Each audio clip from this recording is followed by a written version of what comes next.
आले ना. हो काय रे, किती हॉर्न वाजवता. किती हॉर्न वाजवतेस तू? मी नाही ग, गाडी माझी. ती पण प्रेमात पडली ना तुझ्या, ऐकतच नाहीये. असं घाईत असणाऱ्या माणसाला माझी आजी काय म्हणते माहितीये का? हा. सतत घोड्यावर बसलेला असतो. हा, पण आता ही म्हण जरा बदलावी लागणार आहे. अच्छा, म्हणजे इथून पुढे घाईत असणारा माणूस सतत बाईकवर असतो असं म्हणणार का? हे मी काहीच नाही म्हटलं, सगळं तुम्हीच म्हणताय. Smart, over smart. Of course I am. Oh my God, I am. आता हा हाय मर जावा. पण गाडी कोण चालवणार नाही का? चला बसा. नाही, पण आता आपण जातोय कुठे? दुपारी भेटणारच आहोत ना? दुपारी भेटणारच आहोत ग, पण बघ माझं किती प्रेम आहे तुझ्यावर, म्हणून देव मला संधी देत असतो.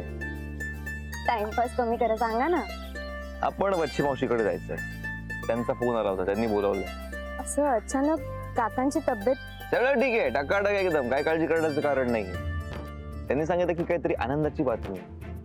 काय असेल आनंदाची बातमी? त्यांनी मला सांगितलं की स्वानंदीला घेऊन ये. आता माझ्यासाठी हीच आनंदाची बातमी आहे ना. ओय लॉटरीला घे मेरी. वेळ झाला फिल्मीपणा. हल्ली रोज भेटतो आपण. येडच आहेस. काय म्हणाला?